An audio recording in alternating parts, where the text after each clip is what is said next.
Kyle Larson, Rico Abreu back in behind the HendrickCars.com pace truck. And we will go green flag racing the next time by. Aaron Reutzel and Sam Hafertepe in the second row. Brad Sweet and Brent Marks. Corey Day and Casey Kahne. Row 5, Tyler Courtney and Cy Lynch. Row number 6, Dason Pursley and Reese Moran. Row 7, Justin Peck and Spencer Bayston. Row number 8, Danny Sams and Jason Martin. Row 9 will be Austin Mundie and Landon Crawley. Row number 10, Ricky Stenhouse Jr. and Chase Randall.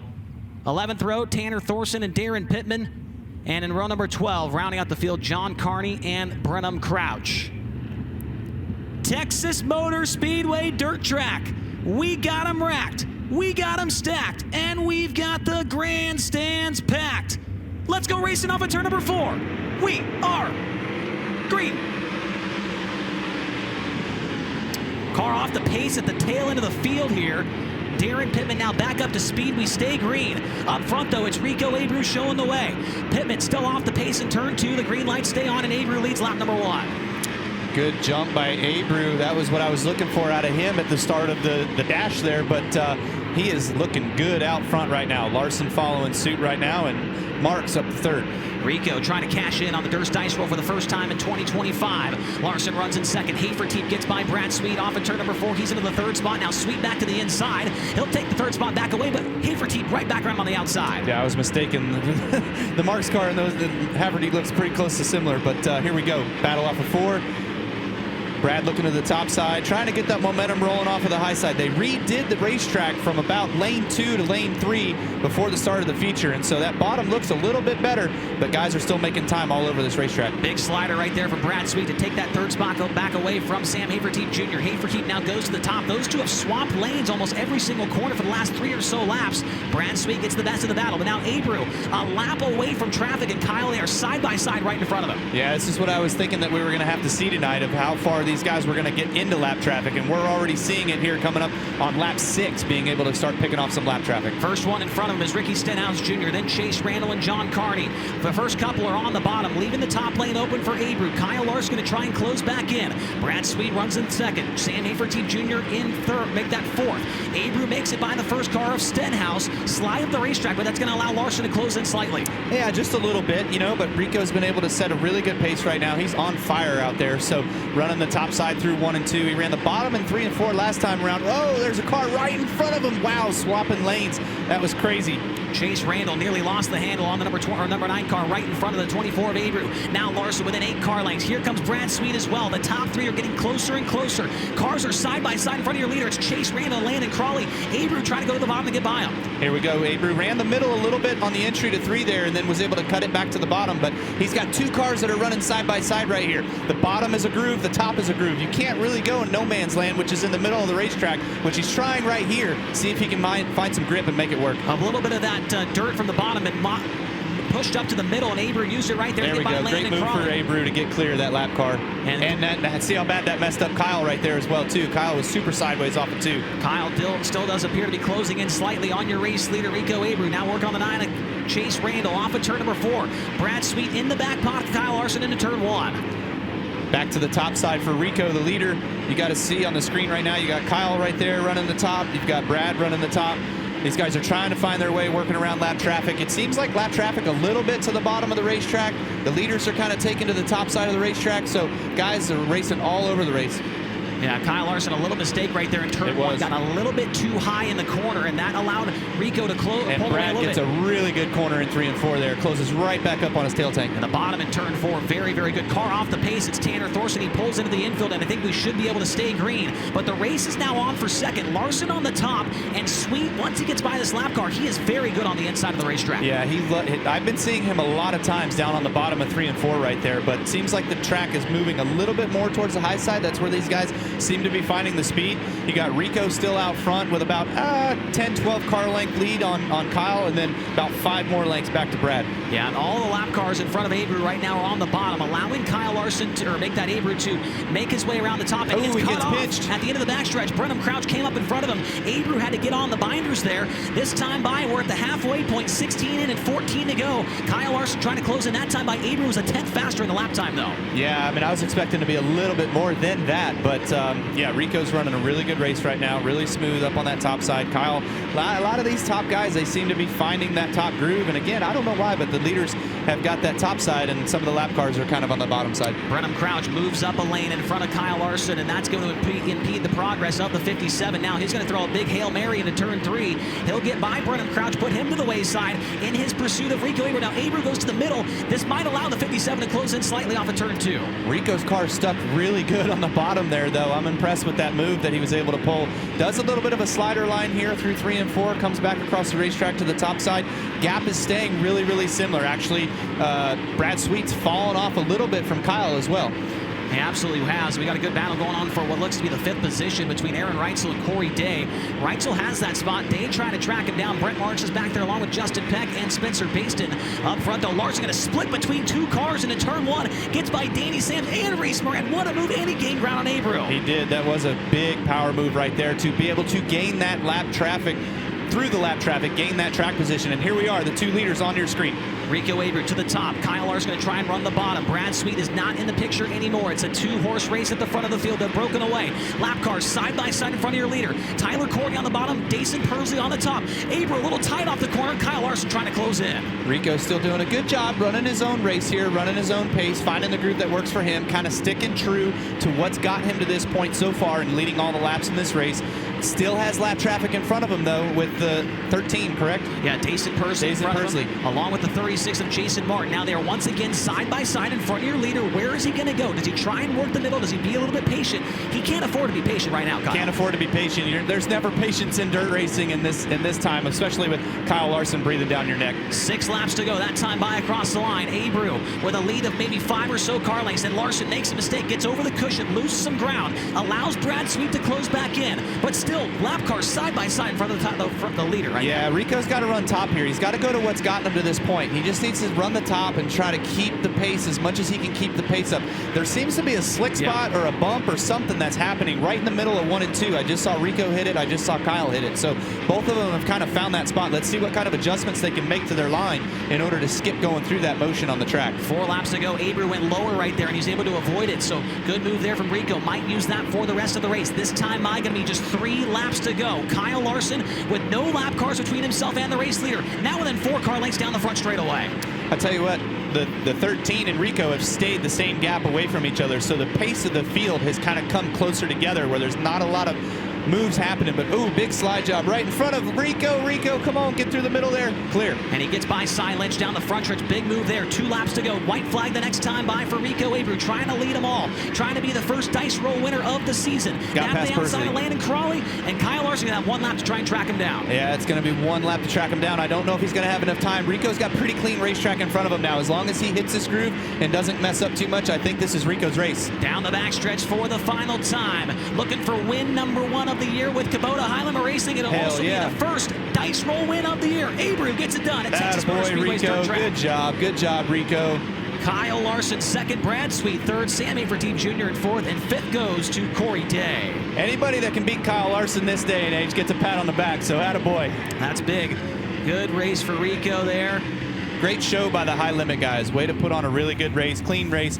Movement you asked for no yellows. Over the. I asked for no yellows. I got it. Hell yeah, you know. And the racing was good. Guys all over this racetrack having to prove their way through traffic.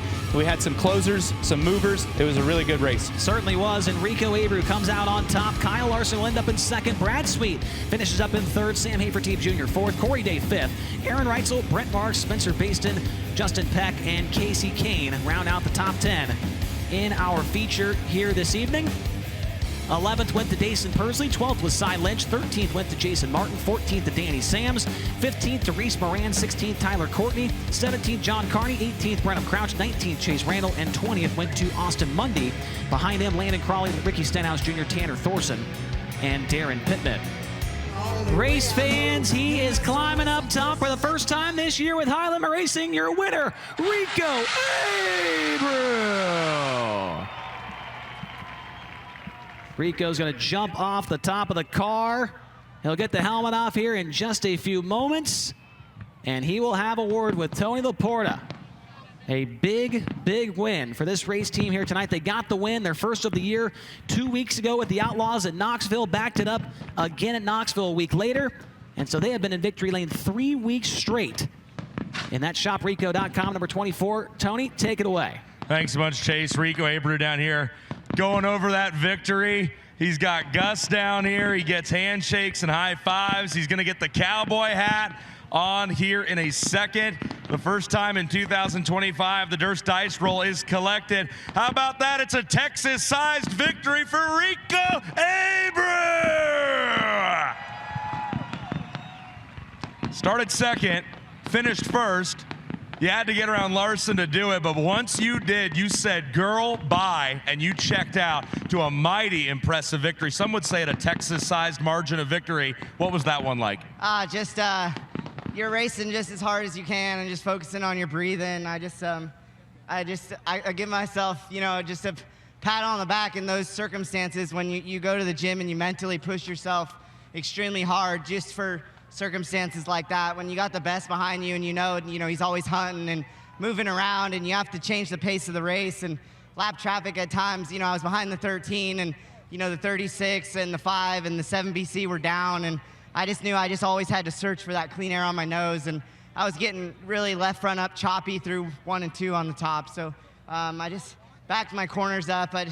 This is just super appreciative to see all you fans out tonight. I know you guys got a big day tomorrow watching the Cup race, and hopefully Kyle can put it on them. It's just these high limit races, they're just incredible to be a part of, and just thank Brad, Kyle, Flo, Mark Floriani, all our partners on this car. Whiskey Myers winning in their home turf here, Texas Motor Speedway, is pretty special. And then my team, they do an amazing job, and just, breaking and dissecting these races down is extremely difficult just with this series and how competitive it is. Those, top 15 cars that, all have a shot at winning this thing, and it just shows. You could see that, 30 laps nonstop can get difficult to manage these races. So, we made good changes throughout the night.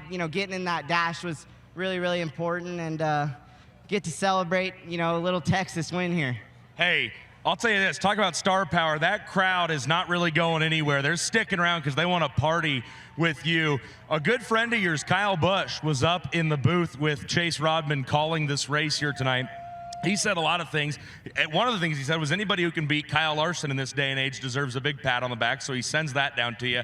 But he wanted to see a clean and green race for, as he put it, traffic. You had to deal with a lot of it. You spend a lot of time in the gym getting yourself physically and mentally prepared. How much did the gym time play a role in a physical and fast 30 laps here? Yeah, just processing the race in those circumstances, things change very quickly. You got to make split decisions with traffic and knowing that the guys are coming behind you. So I just really focus on breathing, patience with my footwork, and then when you get in positions to where you can't press too hard because you can heat the tires up and get the car kind of out of shape really quickly. And I knew my car was just really plugged in around the cushion, and I needed to stay in the dominant lane there, and I could see the crumbs, getting thrown across the middle, and I started running the middle in 3 and 4 just to focus on getting some air on the nose. But, that's just how these races play out. Track position, I think if you were good tonight, you could have started, 5th, 6th on back and had a shot at this thing just with the way the track played out and how you can maneuver. So,